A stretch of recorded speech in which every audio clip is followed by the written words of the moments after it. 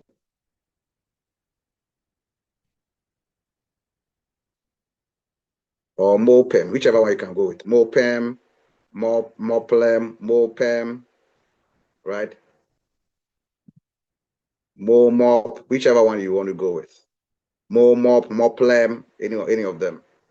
Moplem, right? Moplem. Is Nakan here? Yes, I'm here. Right, that's great. So Moplem, right? Moplem. So Moplem, we can go with the acronym Moplem. But there's another acronym which is PALM. PALM. I've disabled people from writing on my screen, and yet they are writing.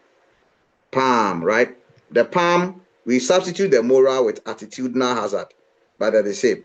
So here we go with Moplem. If you want to go with this for Moplem. So moral hazard, physical hazard, legal hazard, and what? Moral. And moral hazard. So all these four talks about the physical conditions. So what are hazards? Hazards are the physical conditions that increase the chance of a loss.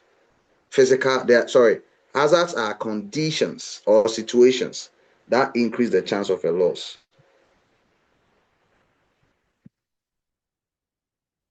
Are you good?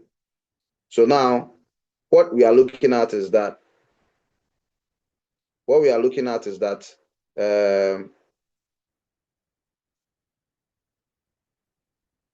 what we are looking at is you in defining these, right? You have to in defining this, you have to state the type of conditions that increase the chance of a loss. The type of conditions that increase the chance of a loss. Okay. For example, so if hazards are conditions that increase the chance of a loss, then we go with physical. So what are physical hazards? Physical hazards are physical condition. So the condition being referred to here, right? The condition being referred to here could be either physical condition, could be either physical condition, it could be legal condition, it could be moral condition, or it could be what? Moral condition. Jenna, do you get it?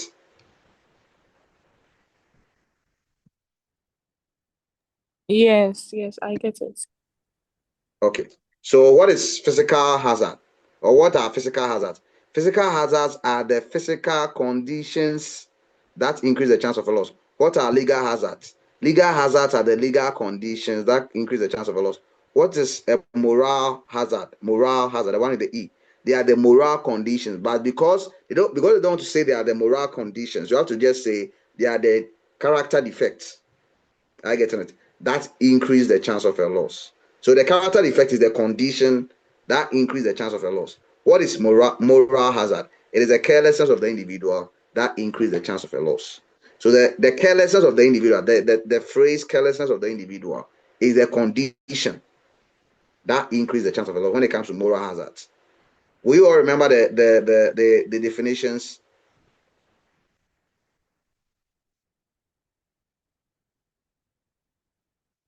Will you all remember the definitions?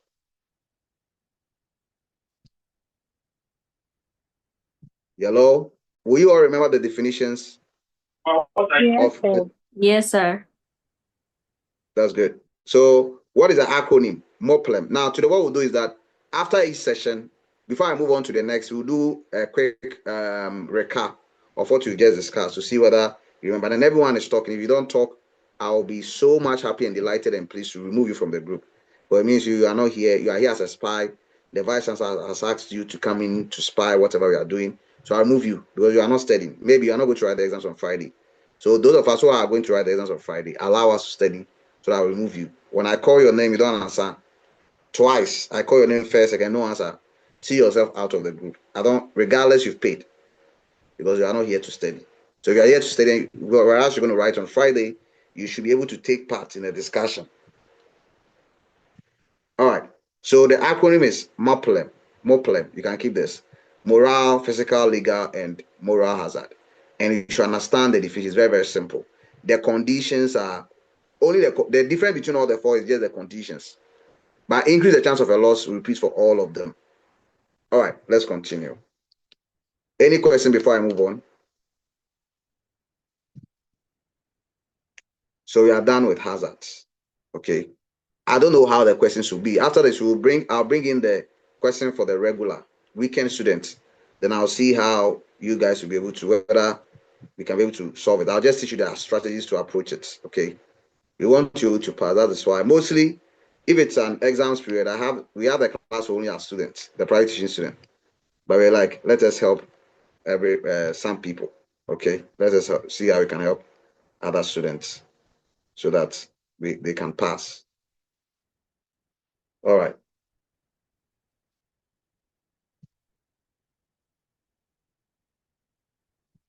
Okay, let's continue.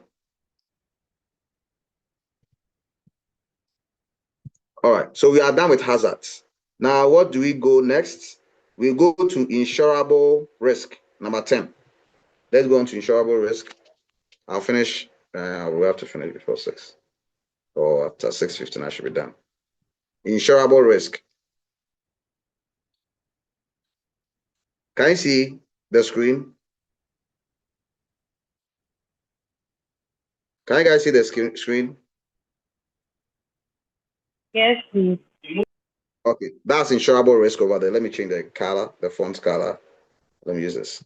So what do you say insurable risk? Look at the term insurable and look at the term risk. Now, the course you are reading, which is the risk and insurance management, right? There are two types of risk. You have the positive risk and you have the negative risk. The positive risk talks about what? Opportunities. Then the negative risk talks about what? Losses. I get it. Opportunities. So we don't insure against good things. We rather insure against negative things. So the whole concept of this course is on negative risk, which is the same as loss. It's on negative risk, which is the same as loss. Hence, watch.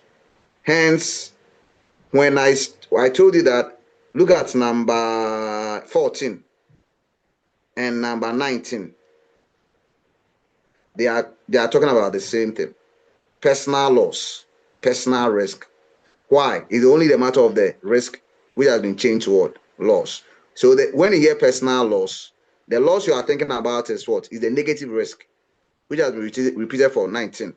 So personal loss, personal risk, they are referring to the same thing. So such questions like insurable risk, they can ask what is insurable risk or what is insurable loss. You should understand that they are referring to the negative aspect of the risk. So it's the same as insurable risk. You can be asked to state what is called risk exposure. Risk exposure. Risk exposure, which is the same as loss exposure. Why is it the same? Because there are two types of risk. But because we are dealing with only losses, that is why this risk has been associated with what? A loss. Because the negative part. Therefore, the course risk management and insurance is saying that you can only insure against losses. That is why the course is concerned about everything negative. That is a risk concept, which is the negative risk, which is a loss concept. Are we okay?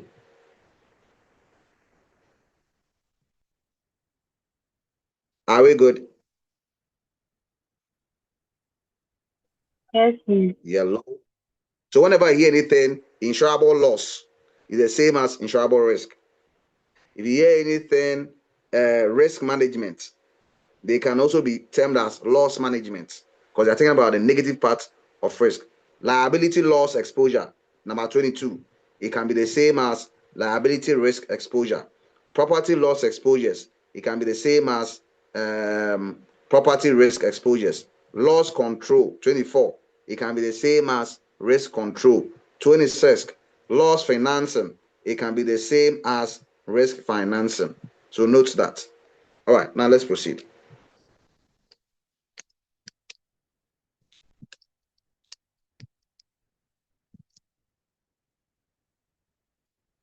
Now, what is insurable risk? Who can tell us?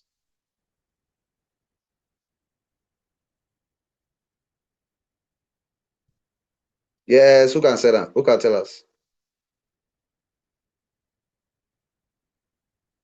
Quick.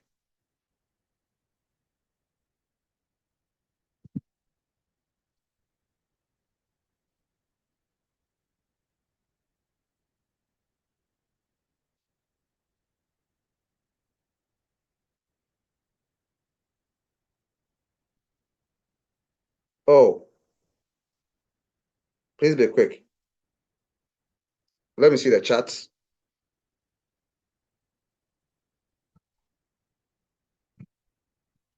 Okay, let me see the chart. Let me read the charts.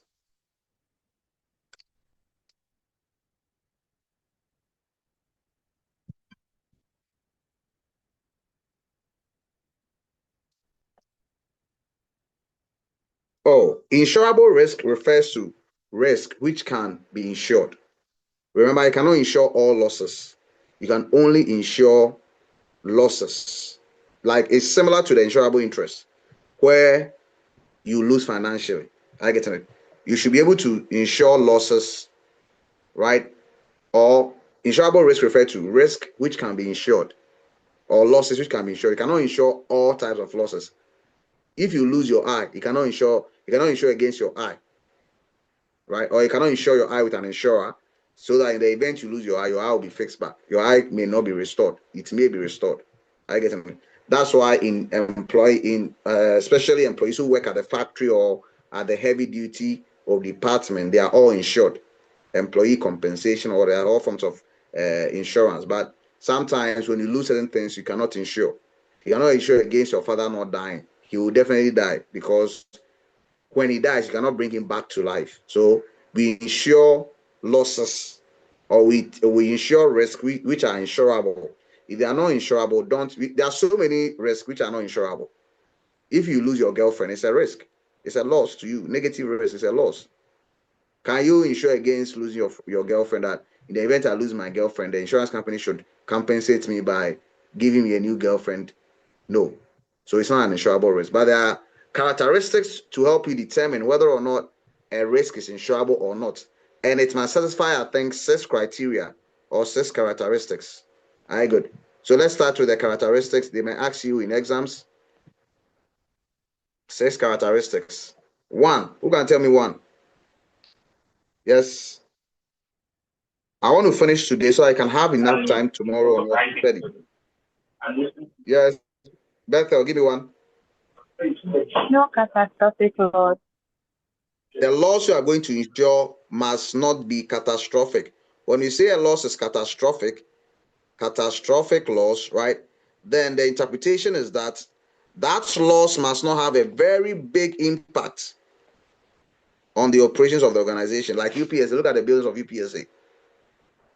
One insurance company may not be able to handle all the properties of UPSA and insure them with it, because if there should be a loss, it's going to be a very huge loss. Look at the buildings. Look at the new block. Look at the LBC, about 8-10 floors. The new block has about 9 floors. The graduate school, the old graduate school where the law students are, the student center, the administration block, the auditorium, the library.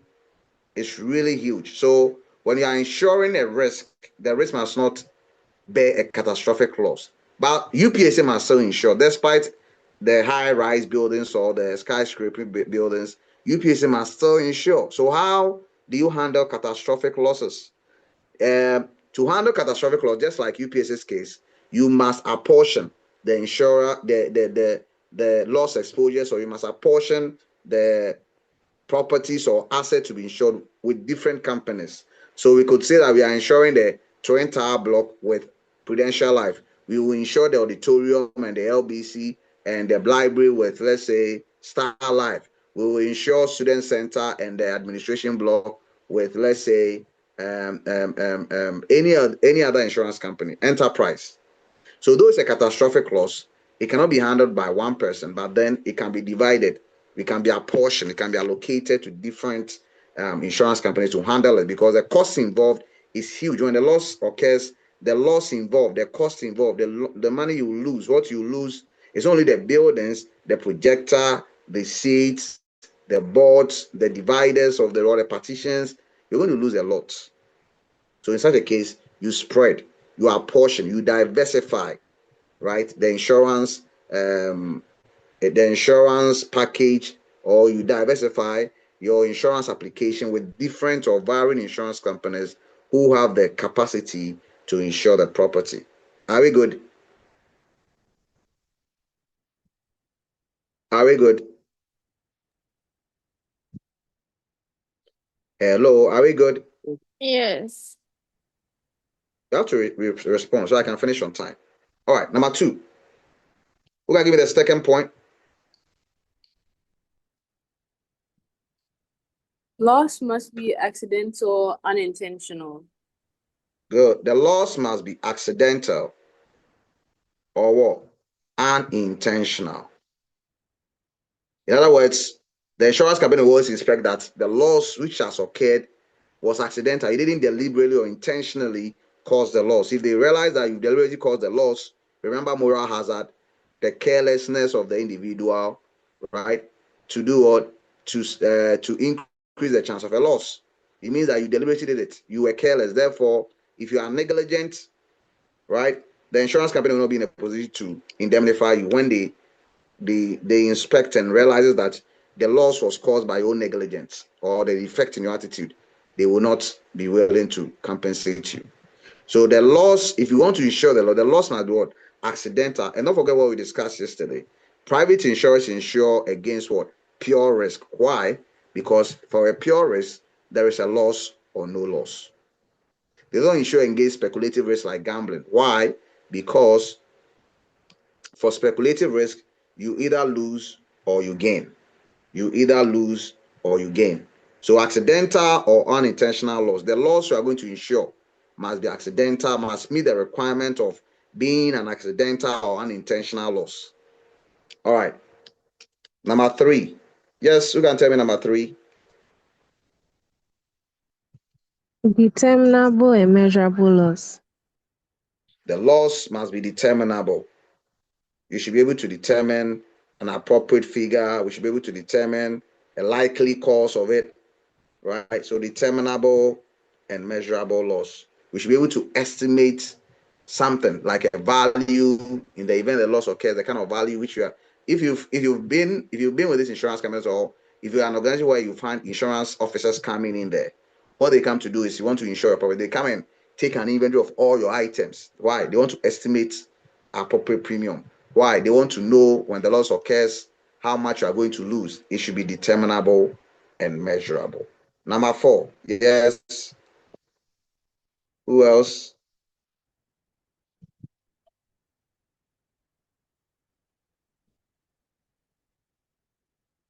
Yes, 4. Oh, no catastrophic loss, accidental and intentional loss, determinable and measurable loss, economically feasible premium. Large numbers of exposure. Economically feasible what? Economically. Please mute yourselves, please. If I'm not able to finish this evening, tomorrow morning, are we look at me tomorrow morning?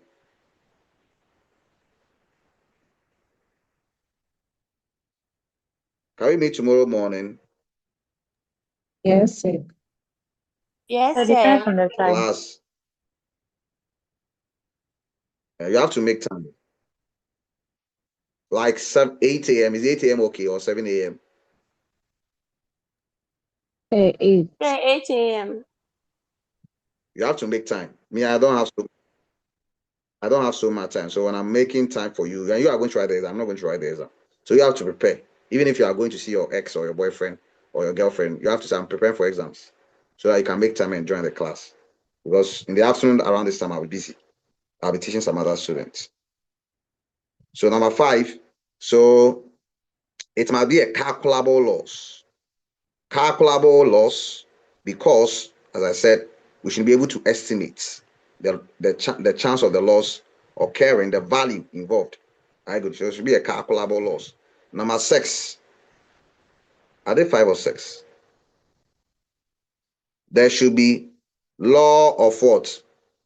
There should be law of large numbers, or there must exist the Large numbers, good. Large numbers of exposure units. Large numbers of what? Exposure units. Large numbers of exposure units. So the question is, how do I remember all these? You saw me writing LAP there. There is an acronym I was using in my head to remember them. I'm not looking into any book. The acronyms are in my head. I've told you have to master acronyms so that you can remember everything. You are going to write the exams. So these are six. When they ask it, when a question asks you, or you're asked in the exams, probably insurable risk, state and define the characteristics of insurable risk. 15 marks. There are six. So how do you remember them? You have to go with the acronym CLAD-CAP. I have thousands of acronyms in my mind. CLAD-CAP. This is what I was looking on to write all the six. C stands for what? No catastrophic loss. L stands for what? L stands for LE. LE stands for what? LE stands for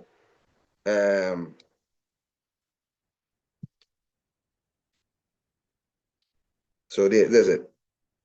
CLAD-CAP. LE stands for what? Large number of exposure units. P stands for what?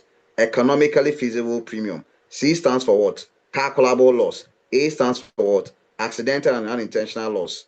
And we have, is it CLAD-CAP? The last P. What was the last P?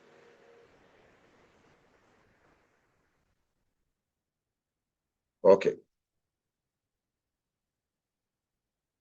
Sorry. CLAD-CAP, not clap. CLAD-CAP. Sorry. So CLAD-CAP. The first C stands for no catastrophic loss. The second LA together stands for large number of exposure units. D stands for what? Determinable and measurable loss. C stands for calculable loss. A stands for accidental and unintentional loss. And P stands for economically feasible premium. So as I was writing, this was acronym in mind. That's why I was trying to forget. So I have to write a shortcut here, LAP. That's a CLAD-CAP to remember it. So if you have all these acronyms in memory, yesterday we learned some, today I learned some. And the question asks, state and explain the characteristics of insurable risk. So they can say, just state and explain the characteristics of insurable risk. If you hear the article there, it means you have to state the exact number of characteristics needed or required of you. You cannot state 4 and go away free. No, you have to state all the 6. So CLAD-CAP, I've explained them. No catastrophic loss. The loss must not, or the risk involved must not have a bigger impact, right? Which can affect a larger portion of the finance of the organization.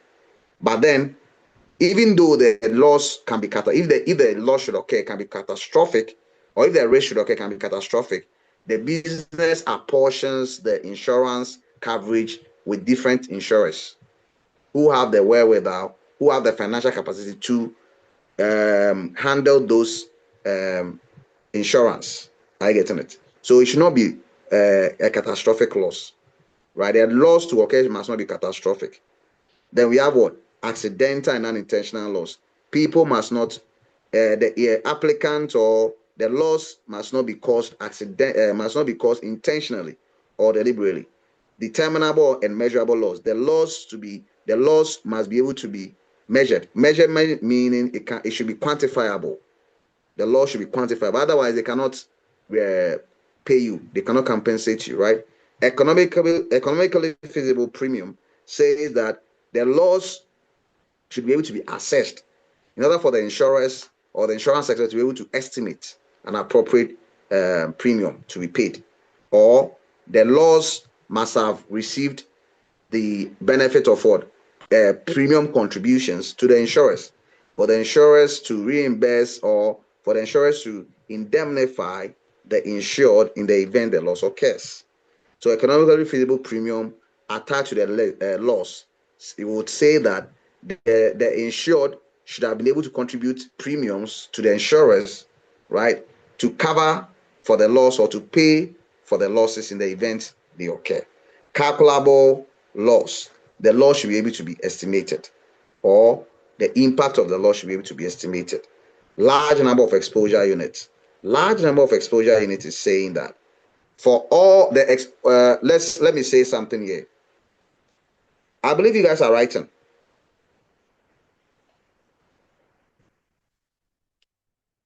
Yellow. Am I going too fast?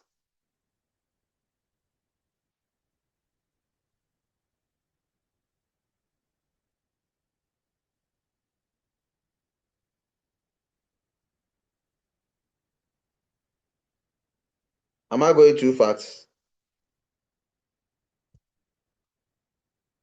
No. Good. All right, so let's continue. Now, I'm on the large number of exposure units. Let me explain something. Here, let's do some few workings here. What is loss exposure? What is loss exposure? Let me, if you can, let me show you now. Then I'll call you. Don't just unmute and speak whatever you want to think. Let me show you now. Then I'll call you. What is loss exposure? Why am I taking you through all this drill? So that in writing in exams, you can be able to profoundly and properly write. Okay, you write as if you are an insurance expert. Meanwhile, you just understand the concepts. Okay, and it's not just for exams. I've told you, most people they study for exams. It's not for exams. It's practical. That is why you can find that somebody has been to school very well, but he makes very foolish decisions. Why? Because he studied for school. He studied for exams. He studied for exams. He didn't study for application in life. He just studied to go and pass exams. But one thing you should know is you have to study for application. You understand it. All right. What is loss exposure? I'm writing on the right. I'm using red. What is loss? This is my screen. Exposure.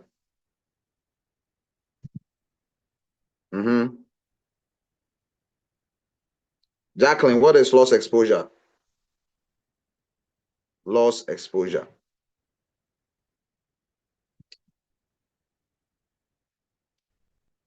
Jacqueline, where are your friends? Beverly and what's her name? There. Where are they? Where are your friends? I don't know. You didn't send a link to them, right? It escaped me. You said we'll meet in person, so we're all waiting. And now And you saw we the are link. You have around. joined. Send it to them so that they join. Send it to them so that they will join. What if they are not around or they are busy? Send it to them. If they are No. busy, they are not there when they join. Tell them to use the actual names to join. And after that, they will pay too. They will pay. I've The heard it. payment is more important to me than they joining. So send it to let them join so that they will pay. I'll think about it. Oh, okay. Send it to them. Or otherwise, you have to teach them after the class. Or they will wait when the link is ready. They will make the payment, and I'll send them I'll approve them to watch it. So loss exposure. Yes, who can help with loss exposure?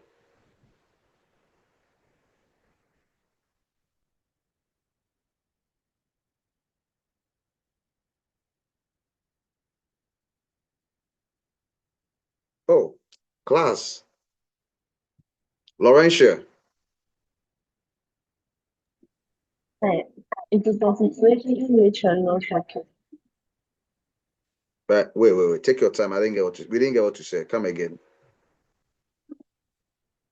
Loss exposure is a situation in which you're not okay. Loss exposure is a situation in which loss is possible, regardless loss occurs. So loss exposure, it doesn't mean the loss will occur, it will not occur. But there's a possibility that the loss can occur if it wants to occur. There's a possibility that the loss will occur if it wants to occur. It doesn't necessarily mean that the loss will not occur or it has occurred. No. The situation in which you find yourself, you are prone to a loss, like you are prone to a loss. It's like you are driving on a highway. You are prone to accidents, though you've not had an accident. So long as you are driving on the highway, it's a loss exposure because you're exposed to a loss which can occur, which cannot occur. Are you getting it? Today I went somewhere and I boarded the boat. But when I saw how teeming the traffic was, I paid the boat driver to go away, and I had to get on and I bought a motorbike because I want to get there early and come back and teach you. Are you getting it? So when I saw how timid the driver, I told the boat driver I had to pay him the amount on the price for the ride. I paid him and I told him that I'm getting down.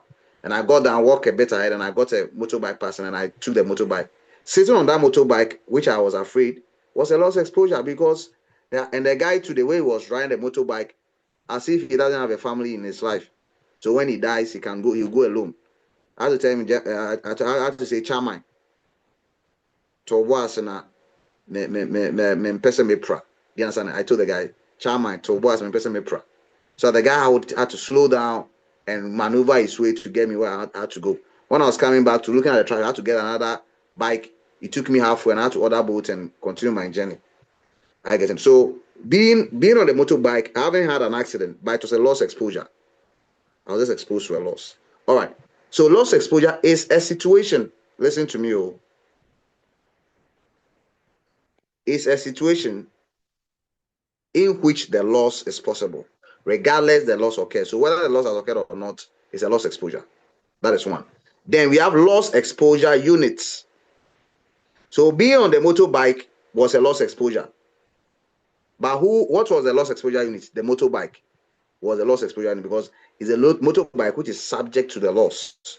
And when the loss affects the motorbike, for me and the rider, we are also prone to losses. So we can also be loss exposure units. I hope you get the concept.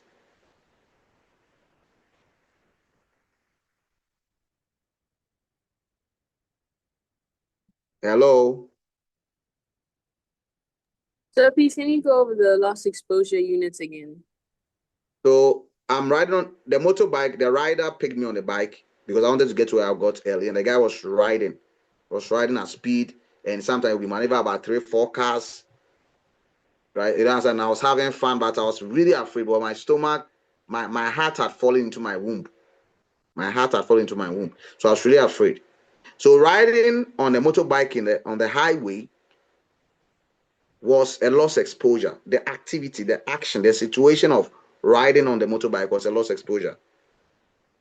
But the loss exposure unit, the item which is subject to loss, is the motorbike, is myself, is the rider. We are subject to loss because we can lose our lives. The motorbike can be destroyed. So we are loss exposure units. The unit is the item which is exposed to the loss, which can suffer the loss. We are not saying it has suffered the loss, but it can suffer a loss, though the loss hasn't occurred. But if the loss should occur, who are those who are going to be destroyed? Who are those who are going to lose something? I can lose my leg, the bike can be destroyed, the rider can also die. I hope you get it. Yes, please. Good. So we are done. Now, I finished with insurable risk. That's all that we have to know about insurable risk. But before that, before the insurance company would say, okay, these losses have occurred, they have to carry out what is called inspection. So we have large number of exposure units. That brings us to another area which I want to cover, which is called the law of large numbers, because it said large number of exposure units. I've explained exposure. I've explained loss exposure. I've explained loss exposure units. Now I'm going to explain large number of exposure units. All right, so let's go to that one. Law of large numbers. Sorry. So what is law of large numbers? You can tell me that. The law of large numbers. It's a law. So you begin by saying it states that the law of large numbers. It's a law. So you begin by the law of large numbers states that. That's how you go. Very good. Yes, the law of large numbers.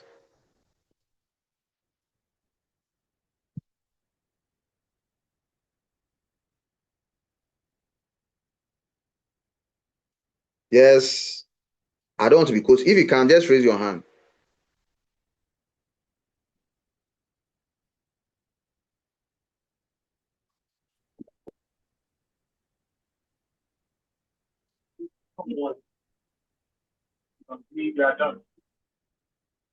Yes. Oh. Okay, let me check the chat. Who's saying something in the chat? Let me read it. Who is saying no? No. Okay. Oh, all right. Law of large numbers states that as the as the exposure units increase, right? Yeah, we can say it in different ways. As the exposure units increase, the more likely the actual loss, right? The actual loss experience approaches the expected loss. I get it. As the exposure units increase, the more closely the actual loss experienced approaches the expected loss. So let me be practical. If like some people, they'll be like, I'm having only one pen, right? This one pen is very precious and dear to me. My grandfather used it. My father used it. And I'm also using it. So it's only one. So that one pen, when it gets lost, or when it's missing, or when it gets lost, or when it's missing, it means I don't have any pen again. So the law of large numbers is saying that to safeguard that pen, you must have multiple pens in addition, or more number of pens, so that the pressure on using one pen can be reduced because you are relying on other pens. So hardly can that one single pen get missing because you have other pens you can use and safeguard that pen, right? So that's the law of large numbers. The law of large numbers is also saying that, a moment,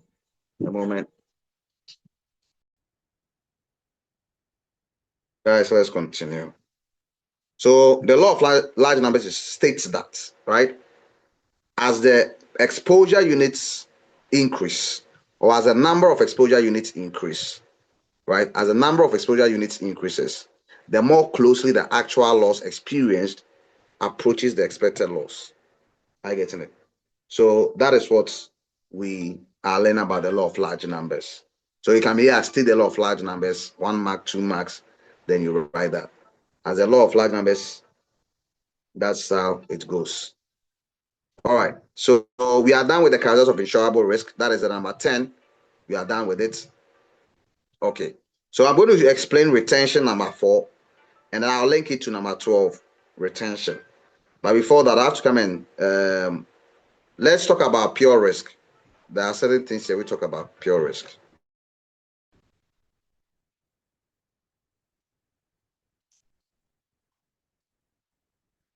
There are certain things here we talk about pure risk.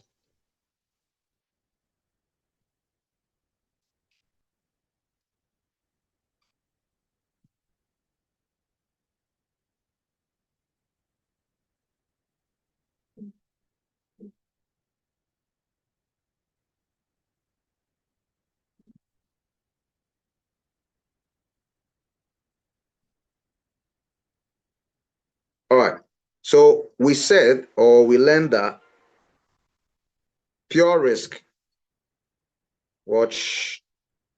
pure risk is a type of risk in which there is a loss or no loss. That is pure risk. It's a type of risk. And what are the types of pure risk? We have the property risk, we have the personal risk, and we have the liability risk. So people. So property, personal, and we have what? Liability. So when you go through here, when you go through the areas, you can see personal risk as number 19. And I'll say the same as personal loss, number 14. They are all talking about pure risk. So it's better I cover all of them. I get it. It's better I cover all the personal risk. We will come to 22 and 23. They are quite similar, but they are not the same as the personal risk. Okay, let me link them. So when you talk about property risk, they are the risks which affects properties. Simple. They are the losses caused to properties. Losses, I remember I'm using the word risk and losses interchangeably.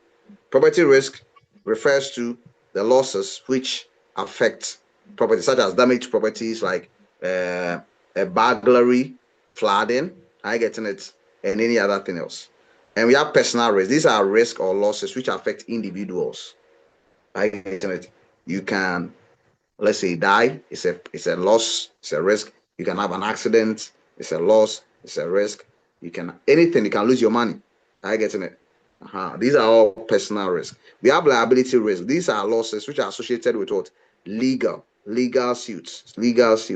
So like you pay damages, you pay processes. I getting it. You are sued. It's a loss. But when you are sued, it comes at a cost. So these are all the pure risk. And so personal risk and personal loss, as I said, they are the same. They are just change of words. All right, good. So we've covered pure risk. What are pure risks? These are risks in which, or is a situation in which there's a loss or no loss. It's a situation in which there's a loss or no loss. What are the types? Property, personal, liability, risk. Please hold on there. This one. All right, let's continue. So, any question on this so far?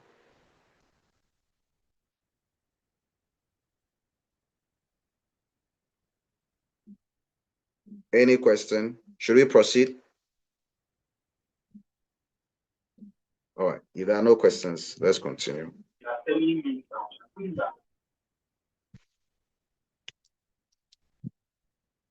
Anita, where is Vanessa? Is she the one I removed from the group? Anita. Yes. Oh, ask her to rejoin so that I had her back. And she didn't say anything when I was moving her. Okay.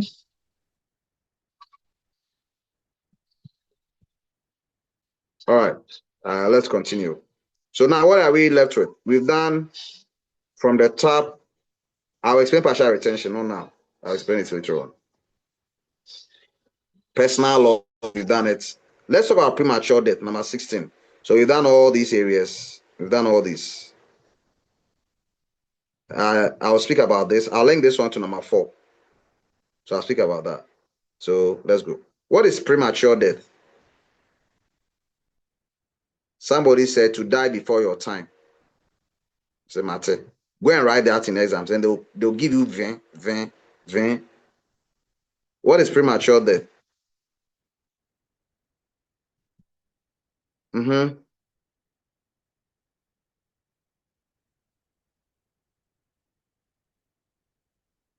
Look through yours. Where can you find it in your slides?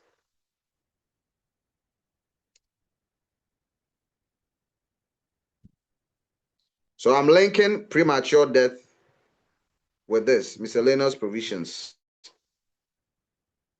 Yes. Oh, what is premature death? It's when an individual passes away, right? Leaving behind some unfulfilled obligations, right? Like family obligations or some mortgage payments, right? That is what in the insurance concept they mean by premature death. I'll just give you a summary of it. Then when an individual passes away whilst leaving behind or with some outstanding or with some extant means existing, right? Extant means with some extant or existing obligations, unfulfilled obligations. For example, you are taking care of a family and you pass on. We call it premature death.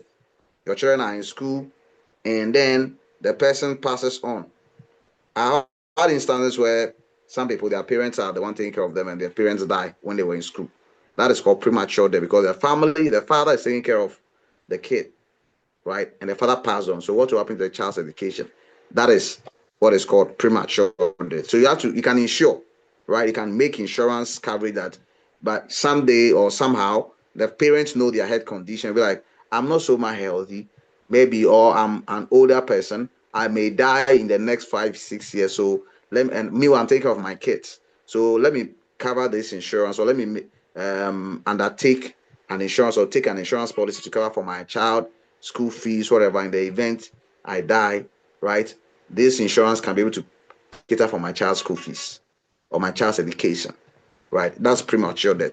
When a person passes on, leaving behind some familial obligation, family obligations, and also what? Some mortgage payments. Maybe you've also gone for a loan, you have to pay for the loan, and the loan has not been liquidated. Meanwhile, you are dead. So how would the loan be? Covered for? Banks might write it off as what? Bad debts. But then maybe the loan too was for a very significant project. I get it. So that is what is called by But that's what is called premature death. It doesn't necessarily mean you are dying before your time. The same in the insurance dictionary or diction, it refers to the individual who passed away, leaving behind some family obligations or family obligations and what? Some outstanding mortgage payments. Are we okay? Are we okay? Yes, we're fine. Class, are we good?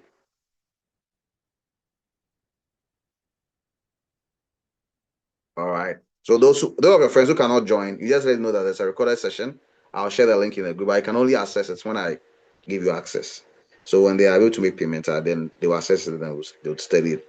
But looking at the time and what I have to cover in my pace, we'll continue tomorrow morning at 8. Let's say by 8 to 10, I should finish tomorrow so that you have the rest of the day to study and go and write your paper.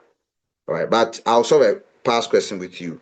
That one I have to do it so that I'll teach you the strategy, the approach to the question. All right. So what are some of the provisions in the insurance? Is it premature death, the contract, or the clauses? The clauses. What are some of the clauses in the premature death contract or the insurance contract? What are some of the clauses in there? Mm-hmm. Yes. Oh, don't you know the slides for this? Who knows the slide in which has a premature death?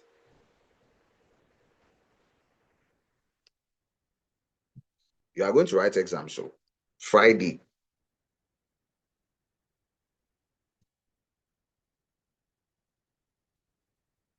I should expand what is too small?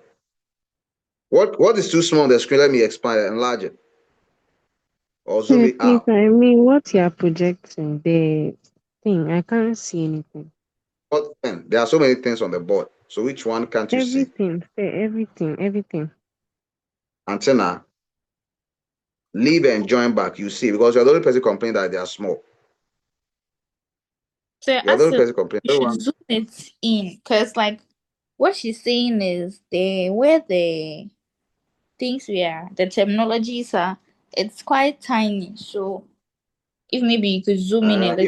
If I make it so big, if I make it so big also, it will cover all my screen. So yeah, you zoom it, widen the screen, widen the side of the screen so it will be bigger there. No, Are it you doesn't. okay? I think your zoom feature, it's not allowing to zoom. Okay, you a moment. Let me see what. Week 10, pretty much sure So that. life insurance is week 10. Yes, sir. That's it. So guys, go and check it. Open the slides. Let's do it quickly. Before we realize you covered the slides. Are you getting it? Unless you are aware, we've covered the slides.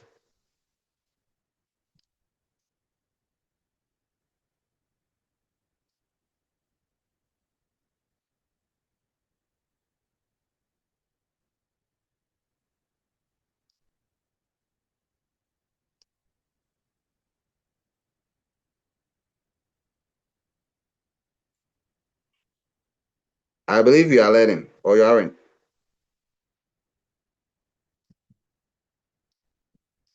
Okay. Let me take this guy backward.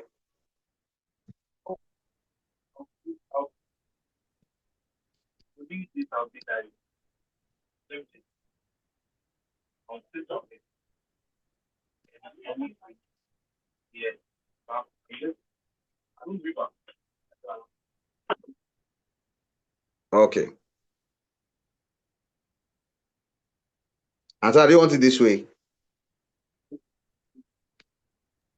Say it's okay. Baby, it's too big on my screen.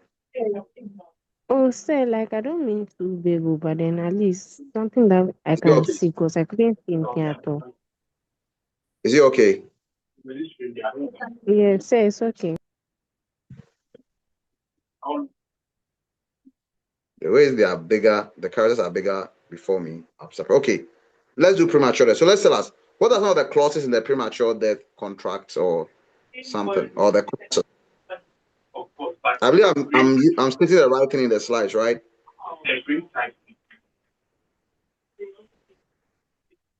Am I making the right statement from the slides?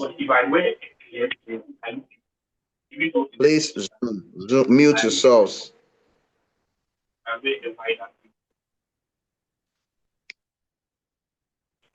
We were 20 something and now we are 16.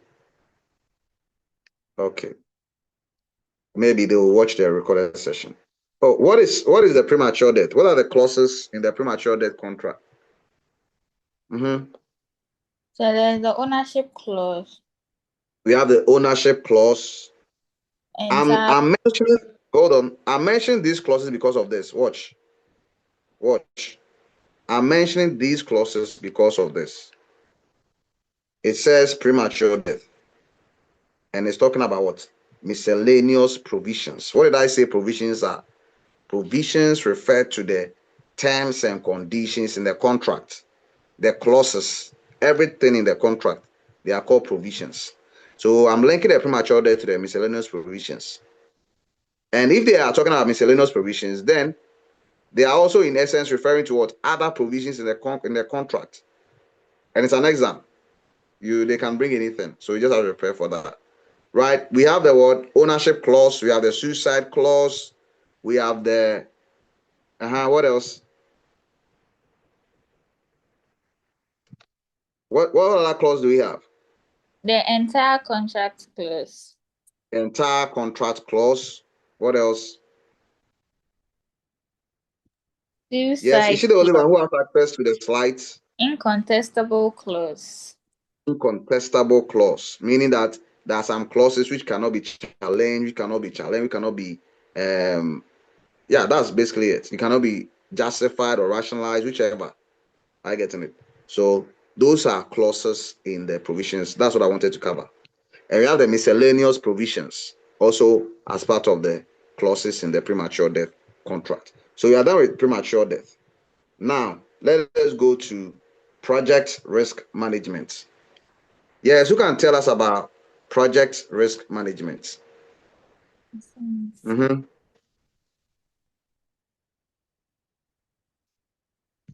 Who can tell us about project risk management?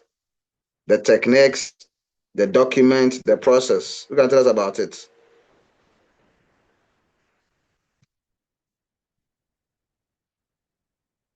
So those of you who did project work, project management as a course this semester, okay, you should be able to tell us about what? Project risk management. Project risk management are all the risk. We have something which is called enterprise risk management. So that one I'll explain when it comes to risk management.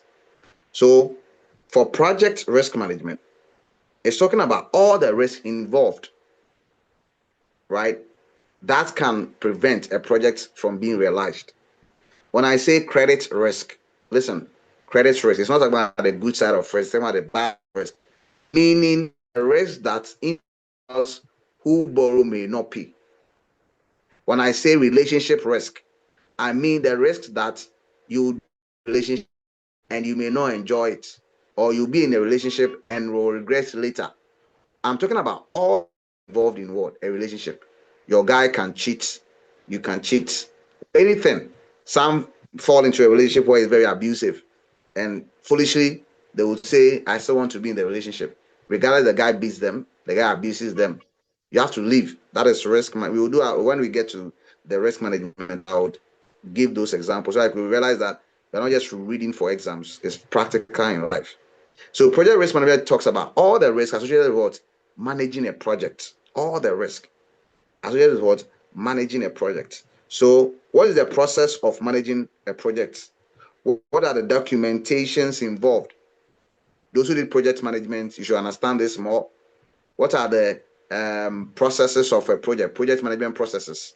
We go with the IPMC, right? Initiation, planning, monitoring and controlling, and what? Closing or closure. Very good. So in that process of, let's say in that process of project management, what are all the risks you can have? You can have the risk of, let's say, overfinancing, right? Overfinancing means you spend so much money more than you need for a project.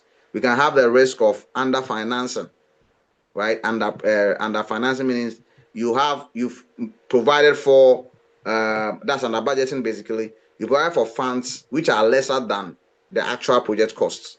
We also have what is called cost overrun. It's a risk where you've estimated an amount of money for the project only to realize that the actual costs were more, or the actual costs were more than what you projected or estimated or you budgeted. It is called project cost overrun. These are all kinds of risk under project management. So if you are in basically, if you are undertaking any project, what is a project? Basically, a project is something new which you're about to do. Which if you've done it already, it's not a project. You could say it was my project. It was my project, a past tense. But a project is anything new which you're about to undertake. So you are going to write your risk management exam. It's a project. You want to travel after school. It's a project. You want to do your service after school. So long as you are yet to do it, it's a project, and there are risks involved. I get it. You want to become a wife. It's a project. There are risks involved. So in all this, you have to know all the risk involved, right? Before you enter into it. So we say that next semester you do a course called supply chain. We say that the individual is a what? Risk-based thinker. Risk-based thinker. All right. Risk-based thinker. When you did research methods or those, as you are doing project work, right? If you are doing quantitative research analysis or quantitative project work, you have to, just like research methods, you have to give a significance level. The significance level is referred to as room for error. Room for what? Error. It is also called margin of safety. So when you are conducting a project, you have to give a room for error that, okay, my whole project, like a project work, is 100%, but I'm estimating that about 5% there will be errors in my project for about 5%. If you are in mason, you are a mason, or the whole project is to build a building, and you want to lay blocks for the foundation. Laying block for the bigger project is called, you are building the entire building. And we have what is called the work breakdown structure. You break the work down into smaller pieces, like laying foundation. So laying foundation, which is a work breakdown structure, which is part of the WBS, right?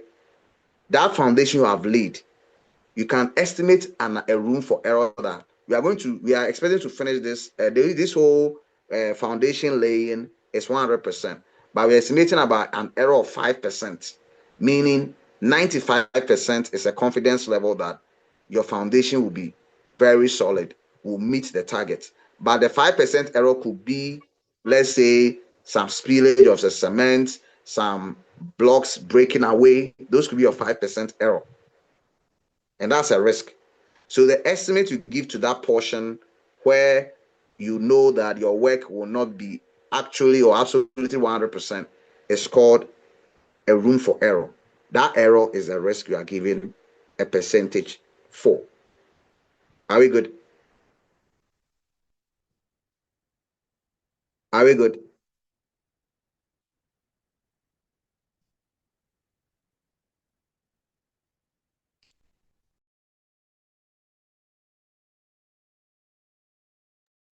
Hello, are we good?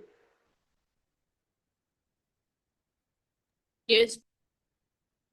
You have to respond. We are learning. I'm explaining. I'm giving examples. So that when you pick the slides to read, you understand the whole concept. That's what I'm trying to do. So to be a risk-based thinker, as I'm trying to say, is whatever decision you're making as a project manager, whatever risk you are taking, you have to think about, you have to give a room for error. That this thing, there can be a fallout, there could be a deficiency somewhere, right? There could be a deficiency, there could be a fallout. It might not go as planned. You have to think, not that you are being pessimistic, as people will say, you are being a risk-based thinker. This lady I'm going to propose to, this guy with whom I'm in a relationship, what if he leaves me? Looking at his attitude, what if he leaves me by the riverside? What if he breaks my heart? What if he does this? You are not being pessimistic. You are not overthinking, but you are being a risk-based thinker because it's a risk. Relationship is what? Relationship could be a risk because relationship is a loss exposure. You are exposed to a loss. It doesn't mean it will not break. It can break up. It can break up, right? For you to go your separate ways, or it can continue. So long as it's a loss exposure, you must be thinking about the possible losses which will come in the event the loss exposure occurs or the loss occurs. So you are being a risk-based thinker. I get it. So in project management, the techniques you use to handle all the risk are there. And the process, I've told you about cost overrun. When the cost estimated, the actual cost for the project exceeds the estimated cost of the project, because that one is forecasting. You forecast that this is what could, or you budget that this is what could be used for the cost for the project. But in actual fact, when you analyze the market or when to ask for the price on the market, it was the cost exceeds. So it's a cost overrun. It's a risk. Failure to complete a project is also a risk. Project failures is a risk. I get it. Project failures is a risk. So there could be a call off of a project, right? A call off of a project is also a risk. I get it. So when I read about project management, project risk management, it's talking about how do you manage all the risk as projects. What is a project? Something new you're about to undertake. But here, in terms of organization, anything new the business is about to overtake, all the risk involved. Are you getting it? So that's number 20. Any question? I wish I could have taught you throughout the night, but I have a class at 6:30 and I'll end at 9:30. And from 9:30 to I have to study and sleep somewhere 12 a.m. I get it. So it's best I'll end it around 6. Then I'll just make some few preparations for 6:30 to 9:30 my class. It's an online class. It's a calculation class. So by 6 we'll end. Then by 6 tomorrow morning, God willing, by 8, you'll not pay tomorrow morning because I should have started around 3 and ended around 6. That could have been 6 hours. So for yesterday's session, which I couldn't complete, and today's session, which I couldn't complete, I'll add both for you tomorrow. And then I would finish it. But I'll share this link in the group. Those who would want to watch right before we meet tomorrow. You want to rewatch it again, follow it and study. Yeah. So I want to give you more time to study, go and write and pass. Are we good?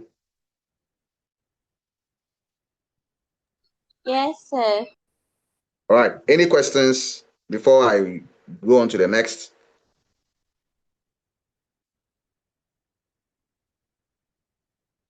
No, Ali, any please. question? Anita, any question?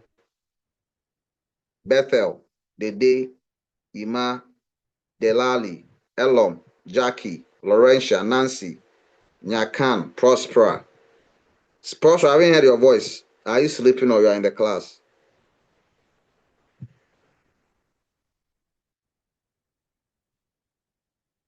Prospera.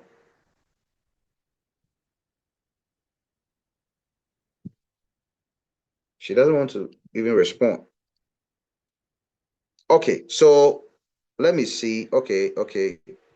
So now let me end here. I'm going to do this. We are going to do a recap of all that we have discussed today, just this moment. Everyone will talk, so prepare. Because I'm almost done with everything. Okay, I'm almost done. The only things I'm not yet done, I know, and I'll cover them. Okay, so let's start from the top. Let's see what we've covered so far. So you know your status. If you cannot answer one very well, it means that you are in need. You are in need of further blessings or further grace. All right. So here we start with arbitrary contracts. I should have recorded yesterday's session, but I didn't record it, unfortunately, because I felt so. But today's session, I'm recording it. We've done arbitrary contract, a type of contract. It goes in line with conditional contract. So we had arbitrary contract, conditional contract, personal contract, unilateral contract, and adhesion contract. There are 5 contracts. So 1, 2, 3, 4, and 5. Arbitrary contract. You are even doing a recap. Anyway, arbitrary contracts, conditional, personal, unilateral, and what? Adhesive or adhesion contract. We spoke about them and how we can remember them. And then we've done pensions. I don't have to go there. I just want to come and have a recap of what we did today. Material, we've done life insurance yesterday. We've done hazards today. Misrepresentation was yesterday. Warranty was yesterday. Insurable risk today. Contributions yesterday. Partial retention. I'll cover that with number 4. Not yet. Concealment yesterday. Personal loss today.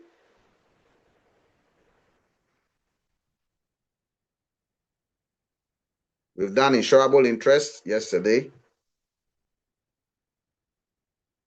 Premature death today. Subrogation yesterday. Indemnity yesterday. Personal risk today. Project management today. Risk management, I'll not touch this one yet. So I'll do this one with the 4 and the 6 and the 12.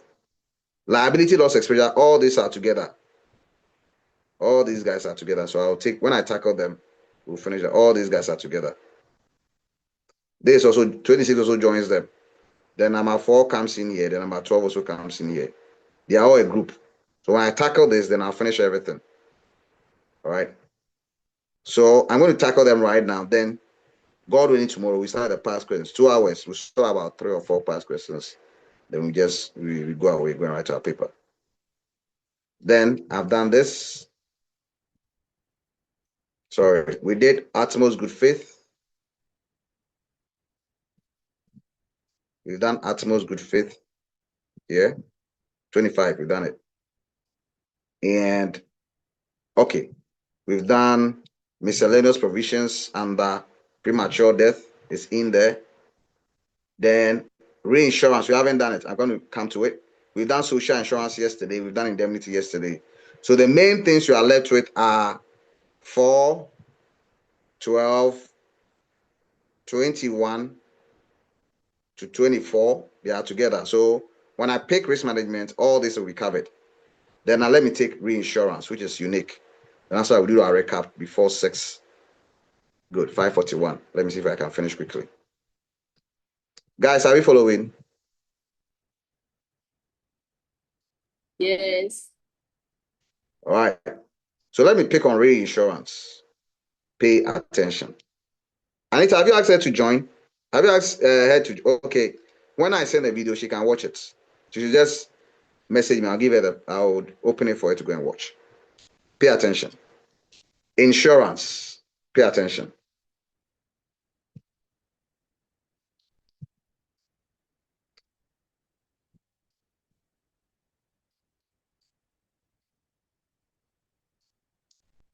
We have insurance.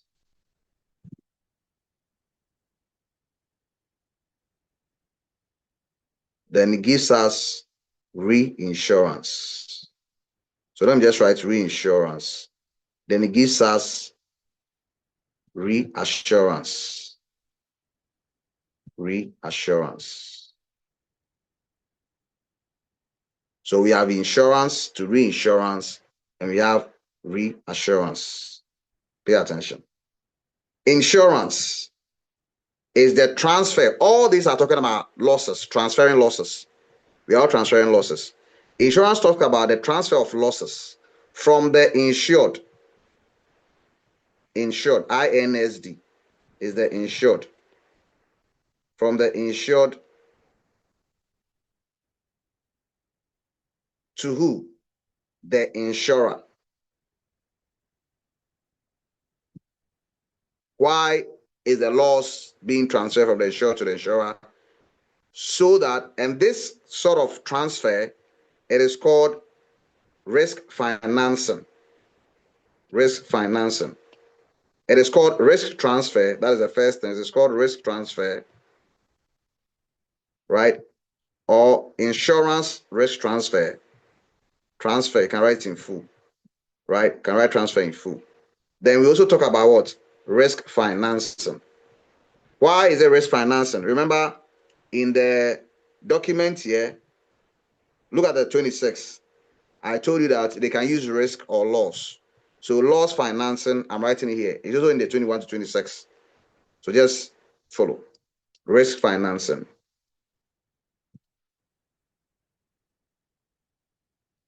Financing, you can continue writing it. Now, so the insured transfers the loss to the insurer. Why? Because the insurer, to cater for the losses in the event they occur, right? Because the insured has the financial capacity to be able to indemnify the insured when the loss occurs. Indemnification is what? Restoring the insured to his or her former position before the loss occurred. So the insured transfers the loss to the insurer because the insurer is in a better financial position to indemnify the insured in the event the loss occurs. Are you getting it? And we have reinsurance. I'm using blue. Reinsurance is also the same. All these three, they are about transfer of losses. But who transferred the loss is the issue. And why did they transfer the loss? So the insured transfer the loss to the insurer so that the insurer will be able to cover for the losses and indemnify the insured in the event the loss occurs. Now, what about the reinsurance? The reinsurance is that this insurer here, to whom the insured has transferred the loss, also transfers the loss to another insurance company. So that other insurance company is called the reinsurer. The new insurance company is called what? The reinsurer. So you can write it, the reinsurer. I don't want to write it in full because on my screen. So the insured transfer the loss to the insurer. And that insurer who has insured the insured also transfers the risk to another insurer. The other insurer is called reinsurer. So I'm using green. So let's assume that the reinsurer here, the insured is Lois, right? Let's say this is Lady Lois. Lady Lois transfers the loss to, let's say, Star Assurance. Then Star Assurance also transfers the loss to Prudential Life. Prudential Life. I get it. Then the next one, the reinsurer also transfers the loss to another insurance company who is called the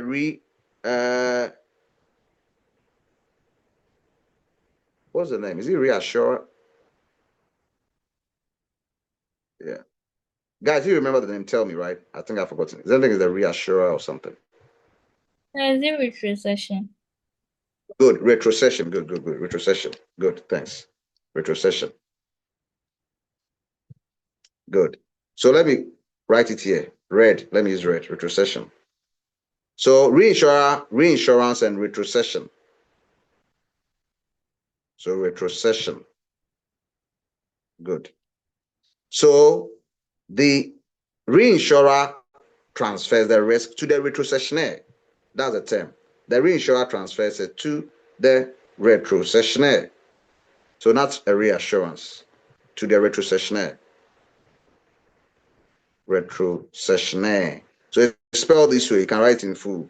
Retro. It's not covered in yours, but let me write it because I'm discussing it. Retro. Right? Session. Then we go with what? Nah. That is a third insurance company. Retrocessionaire. RETROCESSIONAIRE. It's not in the area, but for the explanation, let me just cover it. The main area in the explanation is the first one, the second one. The third is not. The third is exempted. Pay attention. So I'm covering everything under the reinsurance. So here, the loss, the insurer who is Lois, Lady Lois, transfers the loss to insurer, which is Star Life Assurance. Star Life also transfer a loss to another insurance company, which is Prudential Life. Prudential Life becomes reinsurer to Star Life, which is the primary insurer.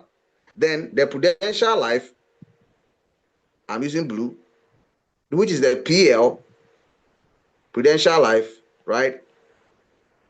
Also transfer the loss to, let's say, Enterprise. To Enterprise.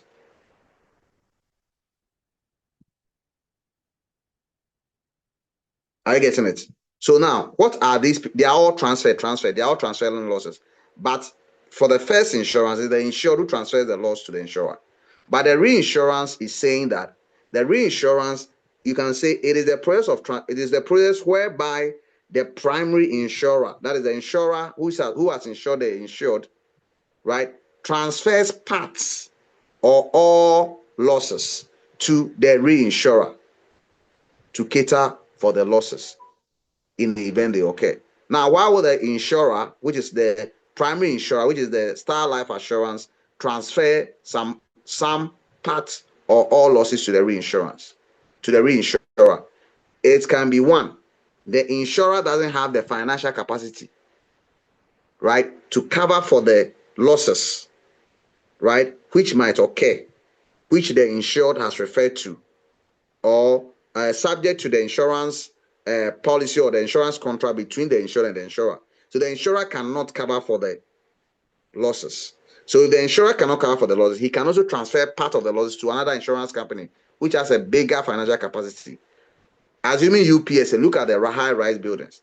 The UPSA insures against its losses or has an insurance contract with Best Point Savings and Loans. Probably because Vice Chairman knows despite and be like, okay, despite I want to bring money to your business, so let me come and insure UPSA properties in your business.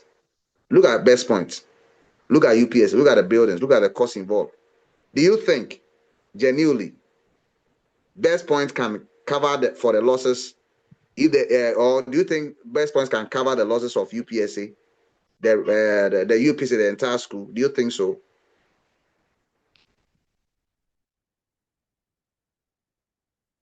Class, do you think so?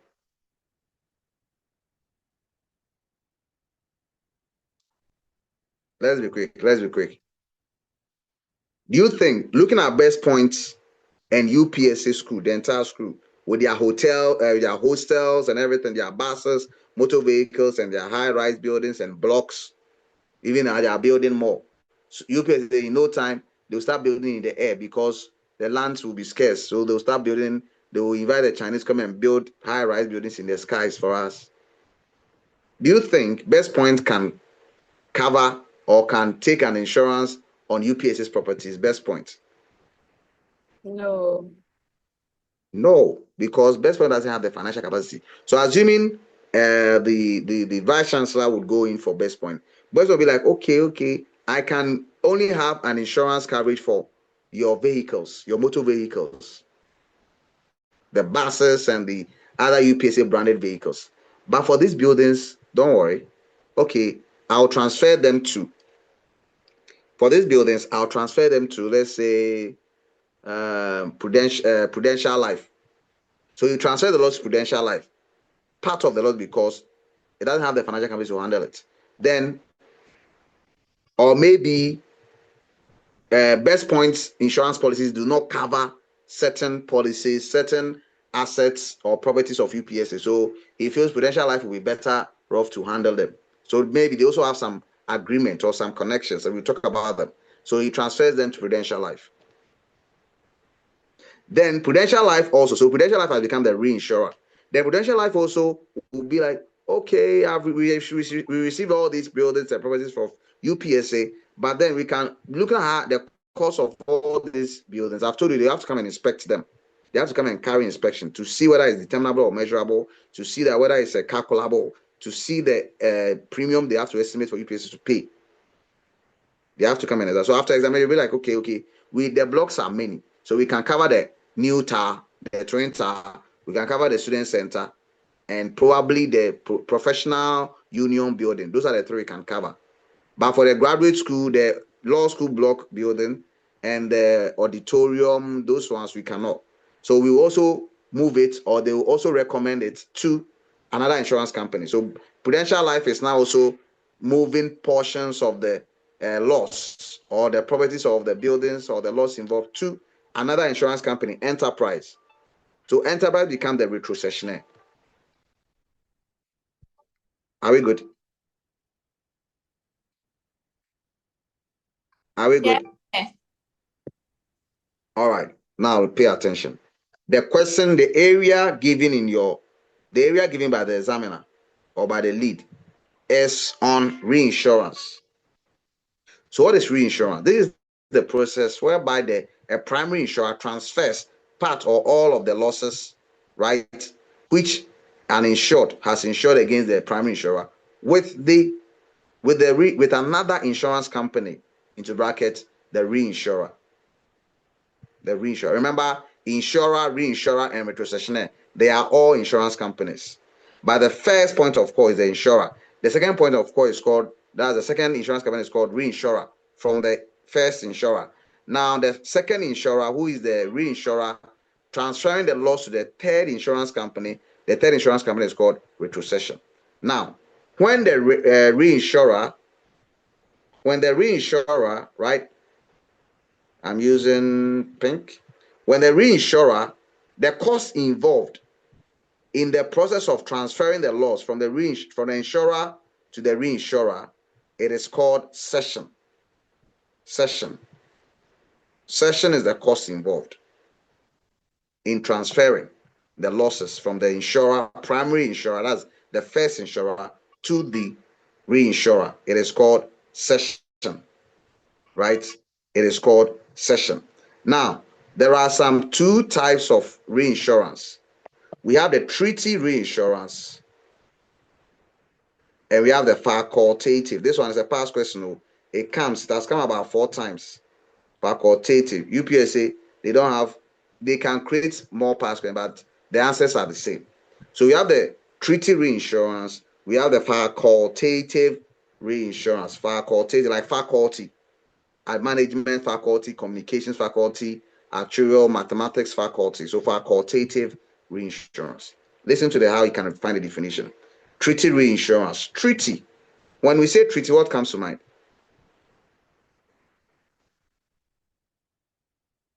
Prospera. You haven't spoken. If you don't speak, I'll remove you from the group. Prospera. When we say treaty, what comes to mind? That place you said. When we say treaty, what comes to mind when we say treaty?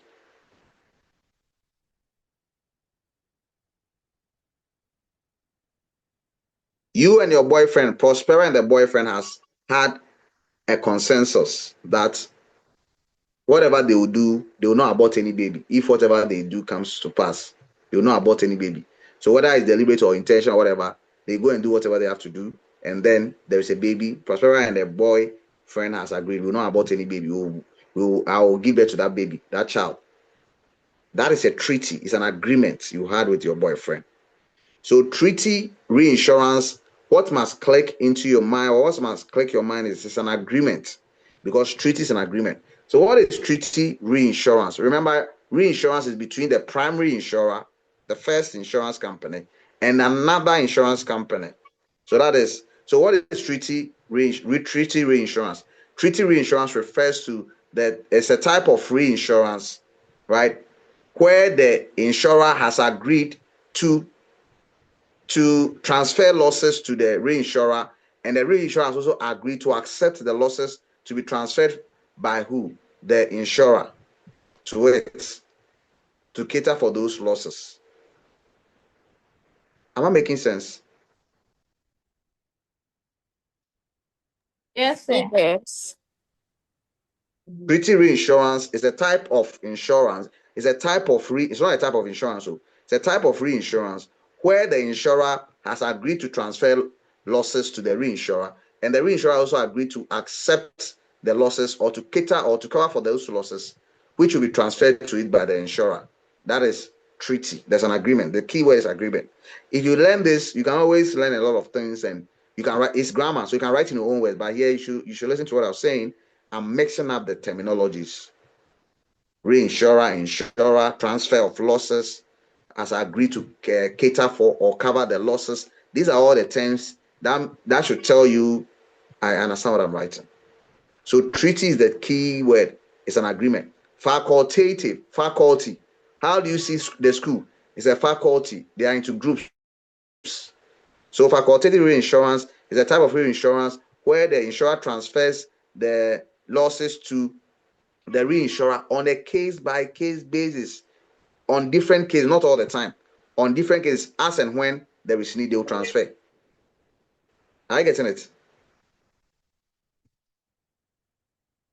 Yes, sir. The facultative, as and when there is need to transfer, they will transfer. If there is no need, they will not transfer. But the agreement, they agree that this kind of, you transfer this, we are going to accept it.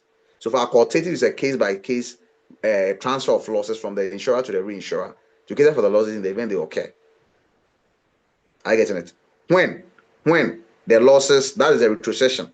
That one is a retrocession. It exceeds a certain retention limit. That should be for the retrocession, right? You transfer it on a case-by-case basis to the reinsurer to cater for the losses in the event they occur. Are we good? Yes, sir. Okay, so that is all about the reinsurance. So the amount of money which is transferred, which is incurred during the process of transfer of the loss is called cession. And the second insurance company to whom the insurer transfers the losses to is called reinsurer. And the process of the transfer is called reinsurance. Are we good?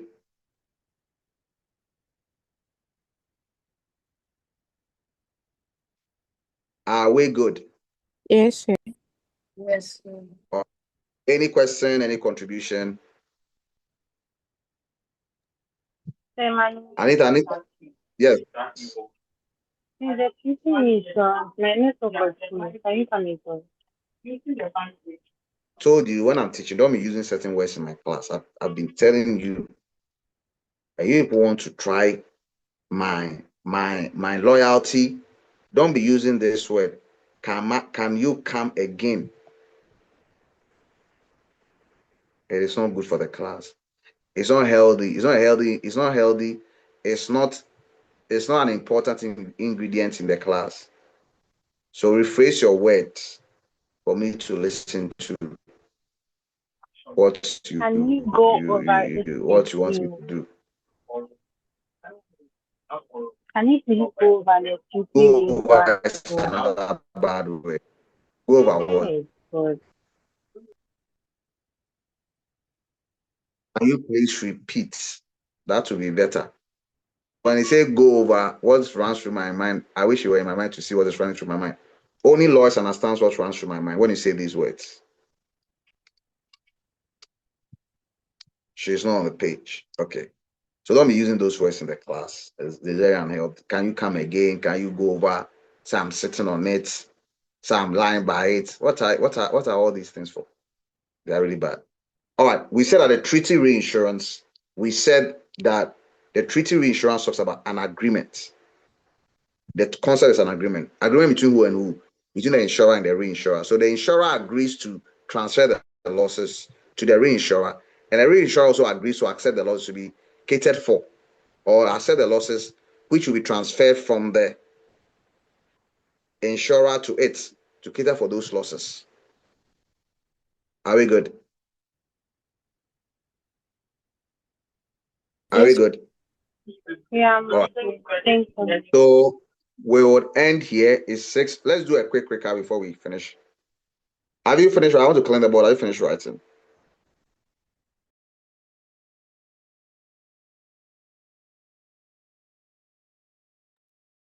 Have you finished writing? Yes. All right. So let's do some quick recap. What is hazard? We did it today. Don't look at your book. Close your books. I see you referring to your book. Wahala for you. And I can see from where I'm sitting. Because my eyes have traveled really, really far. What are hazards? Let's do a recap of what we did today.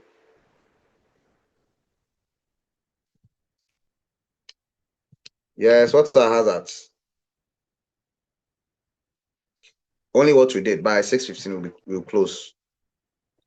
So, is anything that increases the chance of a loss? Very good. A hazard, if it's singular, what is described, define hazard. D. Right? You just say it's any situation or condition. The word is condition. Condition. A condition that increases the chance of a loss. But what are hazards? They are the conditions that increase the chance of a loss. All right. So who can give us the acronym for the types of hazards we have? Acronym.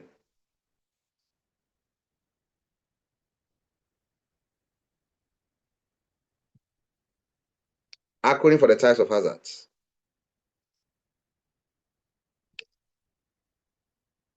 Bethel. Moplem. But if they want you to write the attitude now, you can say palm. So here is moplem. All right. So who can give us one? Raise up and let me call you quickly. 6:15 now close. I have 11 minutes more. Yes. Who can tell us one the types specifically? What are they? Delali. Yeah. Just one. The physical hazard. You said what? HIV is hazard. What are you thinking about? The physical hazard. Okay. Physical hazard. Ali, I saw your hand up. Legal hazard. What? Love hazard. Legal. Okay, legal hazard. Okay, Prospera. Moral hazard. Wait, let me see whether she's the one speaking. More Prospera. Say, Yes. What type I of said hazard? moral hazard. Moral hazard. All right. Let me see who next. Dede. Sir, legal Yes. hazard. Did you hear somebody saying legal hazard? And I even misheard her and I said love hazard. And she corrected me that she didn't say love, she said legal hazard. And you've also come again, you are just calling the same thing. Dede, So what's my wrong with you? network is bad. Moral hazard. Did you hear somebody saying moral hazard? Dede? No. Then I'm telling you the person said it. So say the next one. So Manuel, I got only 3 types. Just imagine. Could you believe this? There are 4. The MO first, you can say it's moral, MORAL. RAL. Then we have the physical, we have the legal, and the last M is moral, RALE.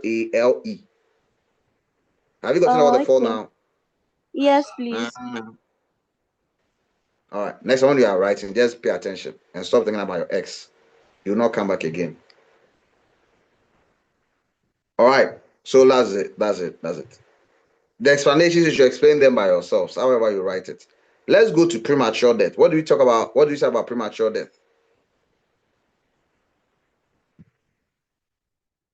Yes. What do you say about premature death? Let's be quick. I have 9 minutes. Let's be quick. Elon, I have not heard your voice today. So for those who just joined, all right, I'll share the link to the group. When you make the payment, I'll give you access. You go and watch it. It will just be for 2 hours. Just watch it and you'll be okay. You are writing on Friday, so I have enough time. Sometimes I come to campus to teach on Saturdays, and I'll be having lectures going on online. I don't join. Do you know what I do? I wake up at 3 a.m. and I watch the video, sometimes 6 hours. I watch 3 hours from 3 to 6 because maybe the following Sunday I have to come to campus to teach. And I watch the video 3 hour session from 3 a.m. to 6 p.m. I good. Then when I come back the following day, Monday, another 3 hours, 3 to 6, and I will finish watching 6 hour session. So it's 3 hour session. Then I'll go to work. Then maybe I come in the evening, I'll come and teach some chartered accountant students online, solve questions with them. Then if I don't have class on that day, I'll prepare and I'll sleep and I wake up 3 a.m. and I watch other sessions. So 3 hours, I remember I was preparing for an exam and I had to watch about 8 different sessions of videos. So if each is 3 hours, and if it's somewhere more than 3 hours, how many hours? Like a whole day. I have to ensure I watched all of them and I went to write my papers and I passed. So you have to discipline yourself that I want to get the exams right. So I'll sit down and watch the video. Learn how to sit steady alone without I'm going to call this my friend, come and join me and whatever. Turn off your phones and watch the videos, and it's for your future. If you get a receipt, I'm sorry. Maybe you come and say, man, I want you to teach me, madam. Your budget must be very high because I will not spend my time teaching all this and charge you 20 cedis. No, you pay about 1,000 a month for me to teach you. If you are closer to exams, about 2,000, so that I'll just be on you 2 hours, 3 hours, 4 hours, teach you, then give you all the strategies and go and write the paper. So better study now and write than you go and have a receipt and you'll be struggling, right? You'll be struggling with writing, and maybe you go, so I'm not taught us before, so I'm told you can teach. Someday I'll be there, so I'll be like, somebody sent me your number, they said you can teach. So okay, PR. I mean, I'm going to teach PR. What am I going to use PR for? But I have a lot of people who can teach PR. Some of my girls, they can teach PR. If it's other course I don't have time, I have a lot of guys there who can teach. I'll consult them. What is your fee? They will say, oh, Sam, I know we will charge 150 a month or 100 cedis a month. I'll say, okay, that's fine. You don't know what to use money for. Then I'll just go to the person and tell her they will charge 300 cedis a month. Hey, I said, if you don't want me to teach you, you can go away. They'll be like, oh, someone, okay, 200. And I say, okay, fine. I get to know, because the people who are going to, or the person going to teach you is working, he's busy. But because of me, whom he knows or she knows, she'll be like, okay, I'll have time and teach the person. So I have to pay the person well, so the person can have time and teach you. So please, risk, you can fail. It's one of the course students fail a lot. I've told you. So sit down, watch the video. If you don't understand it, you have just 2-3 hours, you can finish. Then you go and write your paper. We will continue, God willing, tomorrow. God willing, tomorrow, 8 a.m. 8 a.m. I'm not sleeping, I'll sleep around 12. And I wake up, I'll done to study. So God willing, around 12, 8 a.m. we'll start. By 10, I'll be done. Because the only thing left for me is these 4, 12, 21, 24. And that one, it will come with past questions. Because I need to use past questions to teach you very well. After that, explain the theories, then we start with the solutions. Any questions? I've brought the class to an end. The remaining, I want you to go and read.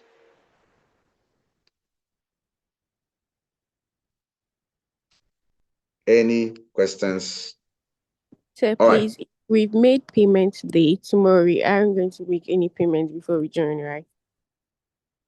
Do you want to make payment before you join for Spera? No, No, I sir, don't want to since make it. today you were telling those people who paid yesterday that since it's going to be 2 day session, they have to pay another one. That's what I was asking. Oh, okay. So we'll make it this way. Those who join today, only today, you pay tomorrow. But those who join yesterday, do not pay tomorrow. Are we okay? Yes, please. Okay. That's it. So those who joined yesterday, they will not pay today. They will pay Don't today. pay. They will not pay tomorrow. But those who join today, they will pay tomorrow. So that you also enjoy the 2 day session. Are you okay? Okay. Yeah, good. All right. So all the best.